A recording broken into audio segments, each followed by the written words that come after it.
this is like take 4 of my top 10 records of the year. I'm gonna try to go through this way faster than I did last time because I filled up my memory card. So we're just gonna do this as fast as possible. 10, and this is in no particular order, and I'm not good with song titles, so take this as it comes. C. Ross, Kivikur, really great atmospheric record. I don't have a lot of history with them. I don't know them very well.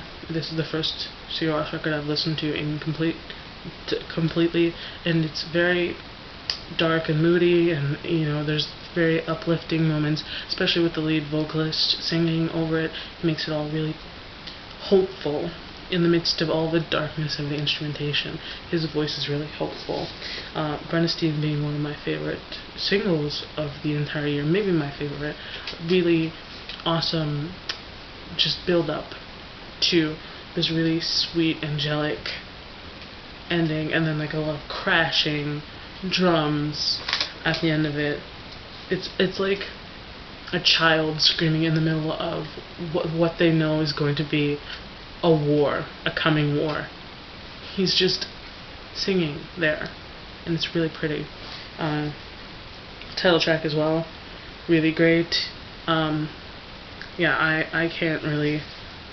I wrote these all down, and I know all the songs, and I like all the songs, but I can't remember specifically right now why I picked like every song. So, because I don't know the titles that well. Number 9, Savages, Silence Yourself, really great.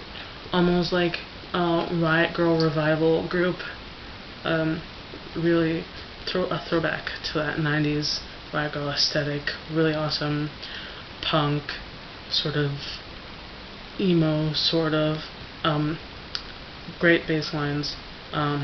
Favorite songs include She Will and Husbands, which is just, it feels like it's about some kind of Stepford wife who's like bored with her life or hates it and wants to get rid of everything in it.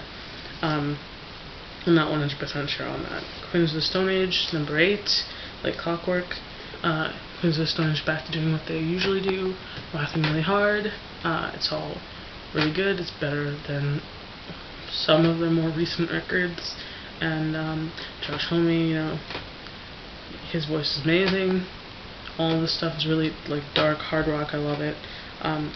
My Eyes the Sun and the title track, like clockwork, are my top tracks. That one being really sweet and slow at the end of the record. A really good way to close out the record.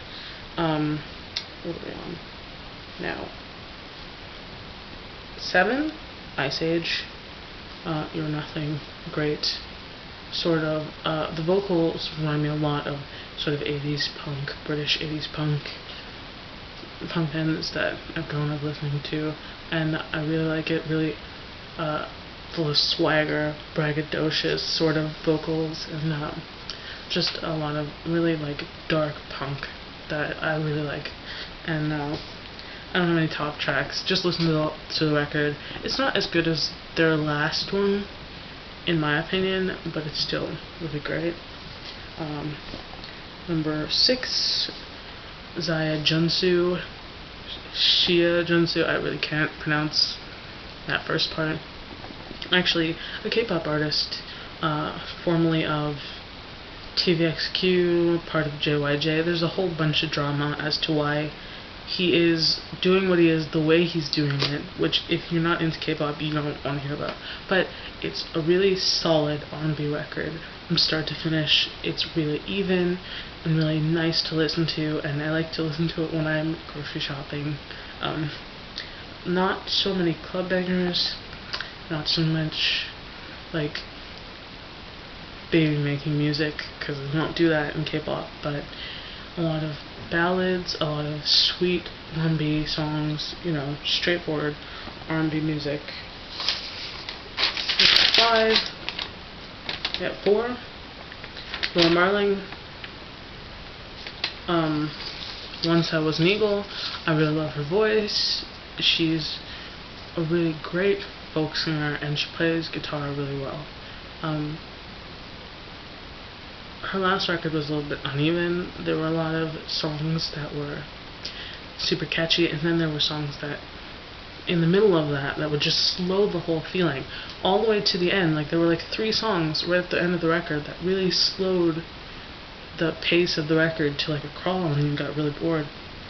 This record doesn't do that as much. I feel like the first 4 songs, because they sound sort of similar and bleed into each other, can be a little bit of a barrier to get over. But right after that is Master Hunter, which is my favorite song on the record. It's really great. She sounds kind of sly when she's singing it, like she is, you know, smiling to herself, somebody, you know, being clever, and I really like that. And I like Laura Marling. Yeah, she's great. What do I have? Haim. I don't remember what the record's called, and I didn't write it down. They put out a record this year, which is mostly like their EP from a couple years ago, and then the singles they've released since their EP, and then like a couple extra songs. It's good. They've got really catchy 80s inspired pop music that anybody can dance to, and is, you know, safe to play on the radio, but the hipsters love it, and that's their appeal. Their appeal is that they're young and, you know, pretty sisters who attract all the hipsters because their music is so much inspired by the 80s, and it's retro enough, but it's also poppy enough to be played on the radio. Yeah, I mean, you must have heard of them by now. Obviously, they're really big on the internet. So Haim, go look them up. Now we're at my top 3. I hope I didn't skip anything. I don't think I did. Top 3. Number 3, Town to Get Down, Stay Down, The Common. I've actually seen them live.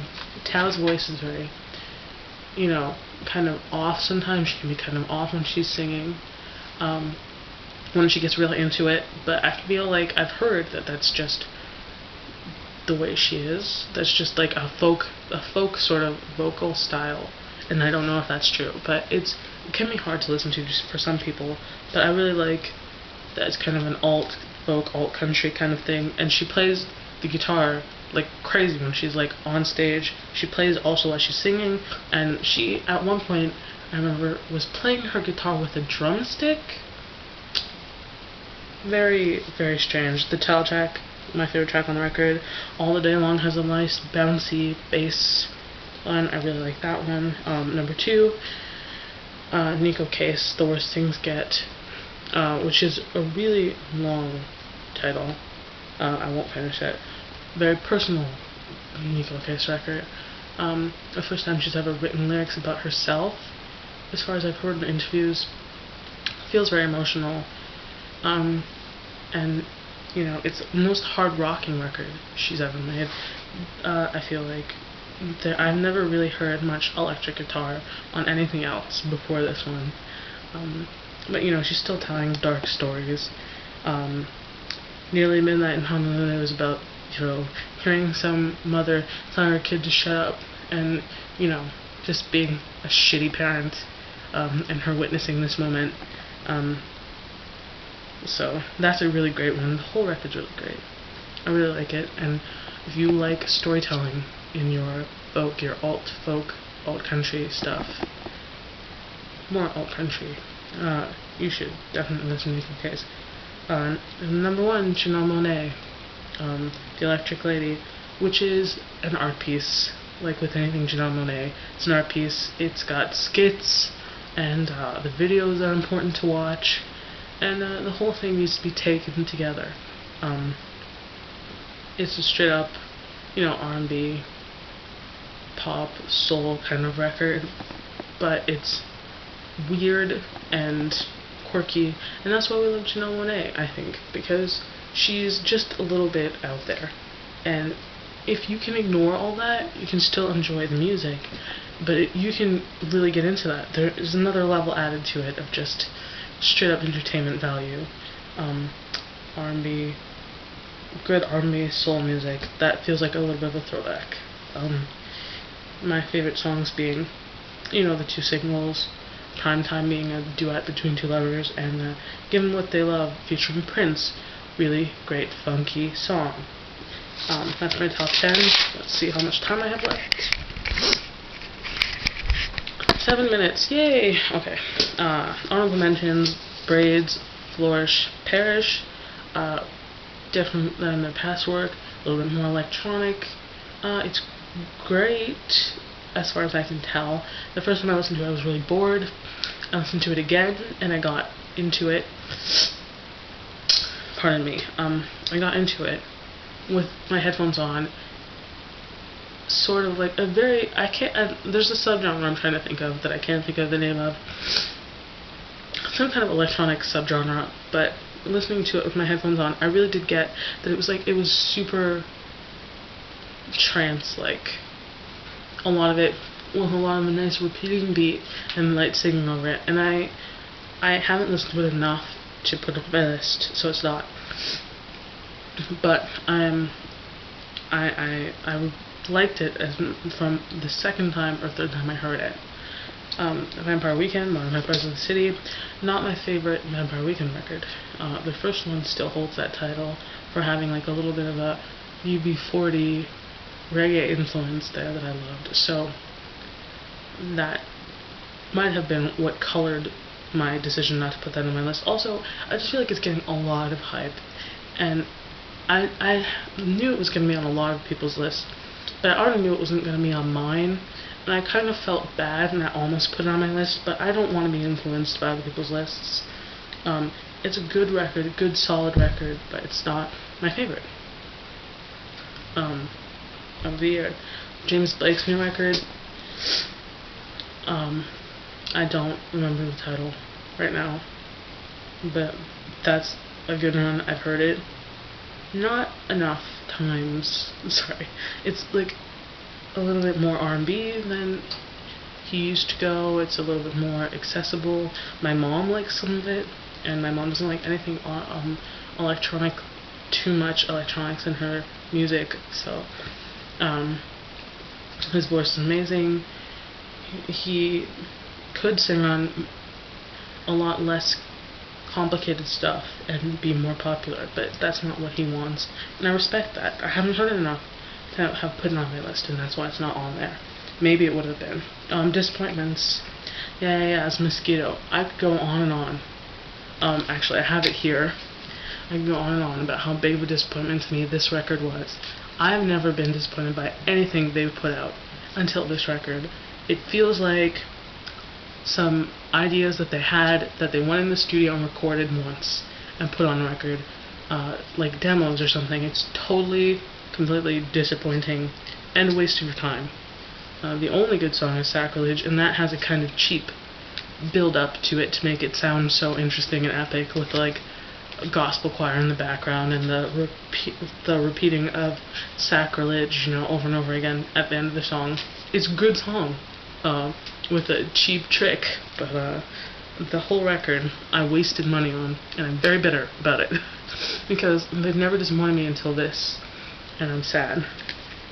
Tegan and Sarah's Heartthrob, I like the past stuff, and I feel like this is too poppy, too generic, not interesting enough. That's how I feel about it.